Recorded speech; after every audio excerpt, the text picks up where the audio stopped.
Muy buenos días, muy buenas tardes, muy buenas noches. Todo depende del lugar donde me estén escuchando.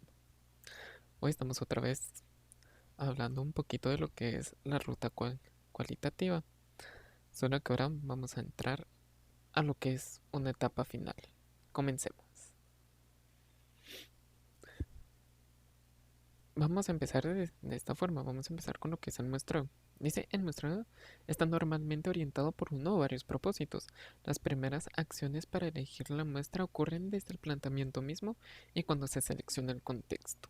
Hay diferentes muestreos, como está la muestra voluntaria, la muestra de experto, la muestra de casos tipo, la muestra por cuotas, las muestras diversas, muestras en cadena o por redes, muestra de casos extremos y las muestras por oportunidad.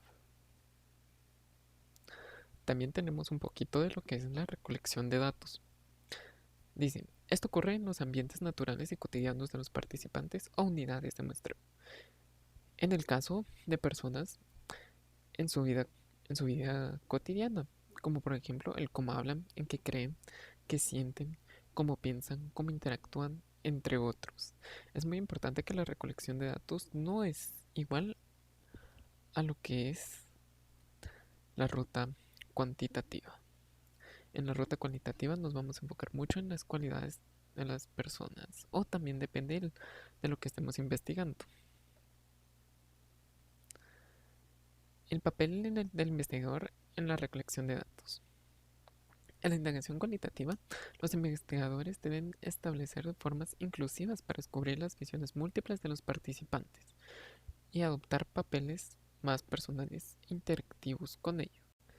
Algunas recomendaciones que podemos hacer al respecto son: primero, no inducir respuestas y comportamientos de los participantes. 2.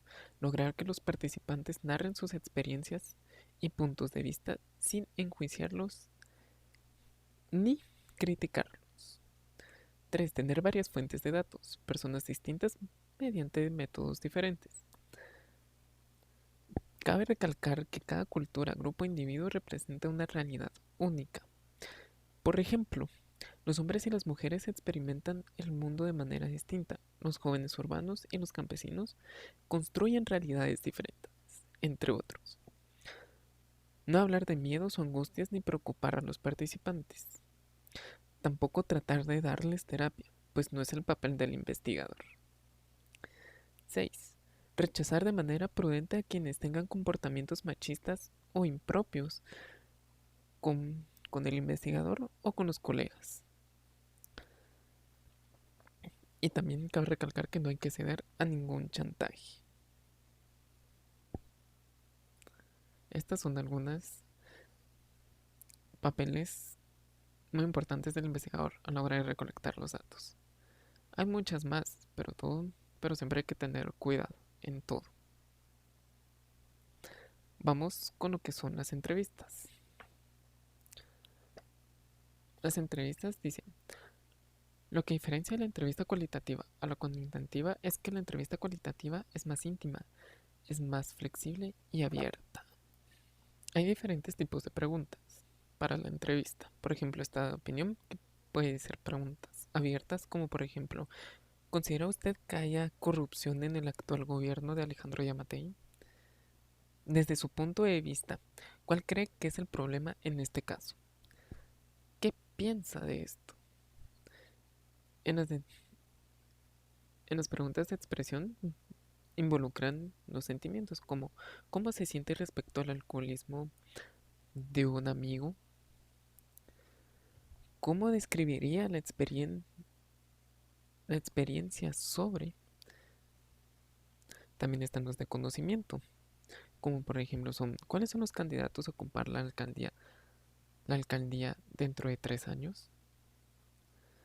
¿Qué sabe usted sobre las causas que provocan el alcoholismo en sus amigos, entre otros? También están las sensitivas, que son relativas a los sentidos, como por ejemplo, ¿qué género de música le gusta escuchar cuando se encuentra estresado? Entre otras. De antecedentes, como por ejemplo, ¿cuánto tiempo participó en la guerra cristera? Entre otras. De simulación, Suponga que usted es el alcalde de... ¿Cuál sería el principal problema que usted mira? Entre otras. Las recomendaciones para cuando se realizan entrevistas son: el propósito de las entrevistas es obtener respuestas en el lenguaje y perspectiva del entrevistado, o sea, que sean con sus propias palabras. Lograr espontaneidad y amplitud de respuestas, así como que el entrevistado se relaje. En este punto hay que evitar de que el entrevistado se sienta como en un interrogatorio, hay que hacerlo sentir cómodo en todo momento. Entramos a los que son las biografías e historias de vida. Dice, estos son otros métodos de recolección de datos, de una forma mucho más íntima, puede ser de forma individual o colectiva. Han, han demostrado ser una gran ayuda cuando se entrevistan a los asesinos en serie para saber su modus viventus y qué fue lo que causó que ellos empezaran a asesinar o entrar en el mundo delincuencial. Esto es de gran ayuda, ya que sabemos de que las biografías nos pueden dar como que información, más información de la persona y saber el porqué de muchas cosas, el porqué de su actitud, el porqué se niega a muchas cosas, o sus miedos incluso. Ahora entramos a lo que son es la generación de hipótesis. Esta fase se deriva de todo lo que se ha trabajado previo a esta fase. Esto con la finalidad de identificar relaciones entre categorías y o temas que se debe desarrollar una rigurosa interpretación de estos. Entramos a lo que es la evaluación de calidad. Dice, durante toda la indagación cualitativa, uno pretende realizar un trabajo de calidad que cumpla con el rigor de la metodología de la investigación. Los principales autores en la materia han formulado una serie de criterios para establecer cierto paralelo con la confiabilidad, validez y objetividad cuantitativa, los cuales han sido aceptados por la mayoría de los investigadores, pero rechazados por algunos otros. Los objetivos de estos criterios argumentan que se han trasladado las preocupaciones positivas al ámbito de la investigación cualitativa. Ahorita vamos a ver cuáles son. Está la principal, que es la dependencia. Dice, es una especie de confiabilidad, aunque diferentes autores determinan esta dependencia como un concepto de estabilidad. También lo conciben la consistencia como consistencia de los resultados. Esto implica que los datos deben ser revisados por distintos investigadores y estos deben arribar interpretaciones congruentes. Ahorita me estaba dando cuenta de que no agregué a esta presentación el resto de estándares de calidad, si lo podemos decir de esta forma. Pero entre ellos está la credibilidad, que también se denomina máxima validez, y se refiere a si el investigador ha captado el significado completo y profundo de las experiencias de los participantes, particularmente de aquellas vinculadas con el planteamiento del problema. Y aquí se hace una pregunta que se debe responder, que dice: ¿he recogido, comprendido y transmitido con profundidad y con amplitud los significados, vivencias y conceptos de los participantes? Esta la tiene que responder únicamente el investigador.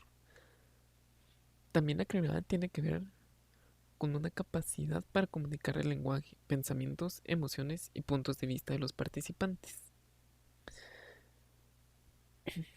También dentro de esta evaluación de calidad está la transferencia o la aplicabilidad de resultados.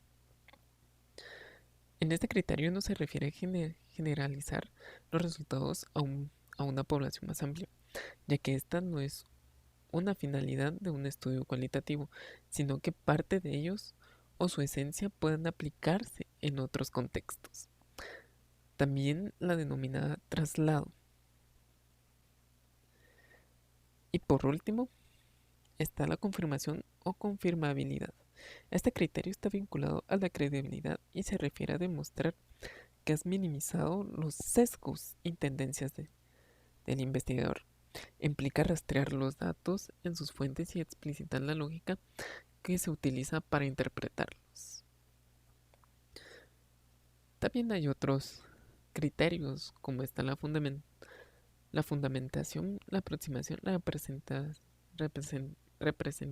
representatividad de voces, la capacidad de otorgar significado y la autenticidad.